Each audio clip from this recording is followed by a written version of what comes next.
Assalamualaikum warahmatullahi wabarakatuh. Bertemu lagi dengan pembelajaran dasar-dasar busana. Kali ini kita akan membahas apa itu busana. Sebelum memulai pembelajaran, siapkan dahulu alat tulis dan buku catatan kalian.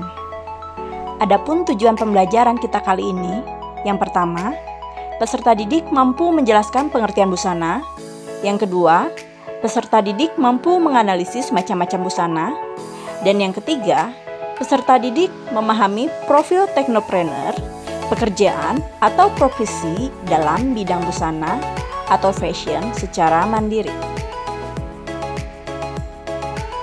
Kemudian, manfaat dari pembelajaran kita kali ini adalah kalian mampu menganalisis macam-macam busana dan menentukan jenis pekerjaan yang menjadi mimpi kalian di masa mendatang. Nah, mari kita mulai pembelajaran kita kali ini.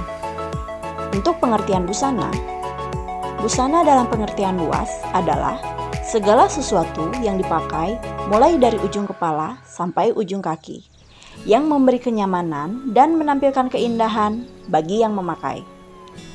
Busana tidak hanya terbatas pada pakaian seperti rok, blus, atau celana saja, tetapi merupakan kesatuan dari keseluruhan yang kita pakai mulai dari kepala sampai ke ujung kaki, baik yang sifatnya pokok maupun sebagai pelengkap yang bernilai guna atau untuk perhiasan. Selanjutnya, mari kita bahas tentang macam-macam busana. Yang pertama, ada busana tidur. Untuk busana tidur sendiri, biasanya digunakan pada malam hari untuk kesempatan istirahat, menggunakan bahan yang nyaman dipakai, longgar, dan mudah menyerap keringat. Yang kedua, ada busana rumah. Busana rumah ini digunakan untuk aktivitas sehari-hari di dalam rumah, sehingga modelnya pun biasanya longgar, mampu menyerap keringat. Dan yang ketiga, ada busana rekreasi. Untuk busana rekreasi, ini macamnya ada banyak. Contohnya, rekreasi ke pantai, ke gunung, ataupun ke mall. Itu biasanya desainnya berbeda-beda sesuai dengan tujuan rekreasi kita. Kemudian yang keempat, busana kerja. Busana kerja biasanya pemilihan desain itu bersifat formal, tetapi disesuaikan dengan tempat kerja yang diinginkan. Dan yang terakhir adalah busana pesta. Untuk busana pesta sendiri, biasanya baik itu dari desainnya, pemilihan warna, pemilihan kain akan disesuaikan dengan waktu kegiatan pesta yang akan diselenggarakan. Baik itu pesta pagi hari, siang hari, ataupun malam hari.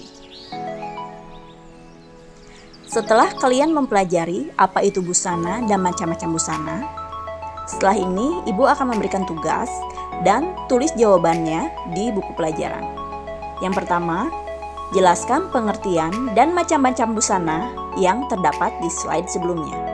Yang kedua, buatlah desain gambar dari macam-macam busana tersebut sesuai dengan apa yang kalian pahami. Kemudian yang ketiga, jelaskan karakteristik dari macam-macam busana tersebut. Dan yang terakhir, sebutkan jenis kain yang digunakan untuk macam-macam busana. Setelah kalian selesai mengerjakan tugas yang sebelumnya, mari kita mulai untuk materi selanjutnya, yaitu profil teknopreneur. Apa itu teknopreneur? Teknopreneur adalah seorang wirausahawan yang melibatkan inovasi teknologi dalam berbisnis. Artinya, mereka mencari solusi untuk masalah dengan memanfaatkan sumber daya teknologi, dan itu berarti seorang teknopreneur harus kreatif, inovatif, dinamis, yang juga paham teknologi, karena teknologi memang menjadi pusat perhatian pada saat ini. Menjadi pembisnis tidak harus memiliki modal besar atau memiliki ide awal yang cemerlang. Namun, bisa juga dimulai dari keberanian, serta inovasi untuk memberikan solusi atas masalah sehari-hari. Selanjutnya, mari kita bahas pekerjaan atau profesi di bidang busana. Industri busana atau fashion menyimpan potensi karir yang tidak hanya sebatas desainer, penjahit, atau model saja, melainkan banyak sekali karir yang bisa kita gapai di sana. Selanjutnya adalah macam-macam pekerjaan atau profesi di bidang busana. Yang pertama, ada trend analis. Seperti halnya dengan profesi lainnya yang membutuhkan data, dalam dunia fashion, data pun juga sangat diperlukan untuk menganalisa tren. Profesi tersebut dikenal dengan trend analis. Yang kedua, fashion stylist atau pengarah gaya yang menentukan konsep berbusana. Yang ketiga, merchandiser, yaitu penghubung antara pembeli dengan industri. Selain itu, mereka juga bertanggung jawab membeli bahan baku, menjalankan produksi, menyiapkan dokumentasi, dan memastikan produk selesai tepat waktu. Yang keempat, garment teknologi. Pekerjaan yang inovatif karena bertanggung jawab dalam pengembangan bahan melalui pengujian kombinasi dari benang, tekstil, dan serat. Yang kelima, market research. Mempelajari pasar mode dan mencari tahu jenis pakaian, sepatu, atau aksesori yang diinginkan konsumen. Mereka juga harus bisa menganalisis target pasar dan mengetahui daya belinya. Yang keenam, fashion forecaster, yaitu memprediksi tren apa saja yang akan diminati pasar di kemudian hari. Yang ketujuh, fashion journalist atau fashion writer. Kegiatannya meliput dan melaporkan kegiatan hal yang berkaitan dengan fashion. Yang kedelapan, fashion production.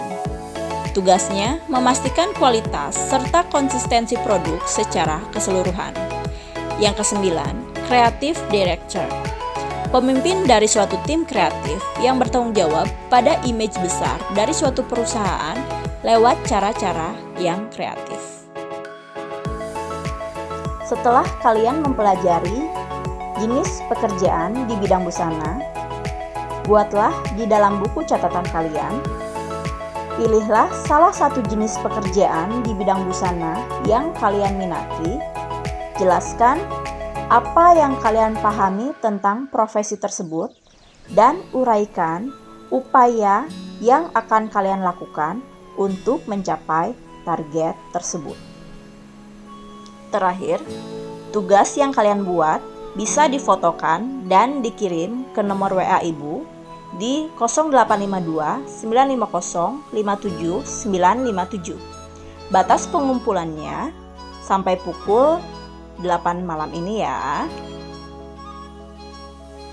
Akhir kata, wabillahi taufiq wal hidayah. Wassalamualaikum warahmatullahi wabarakatuh. Terima kasih. Sampai jumpa di pertemuan selanjutnya.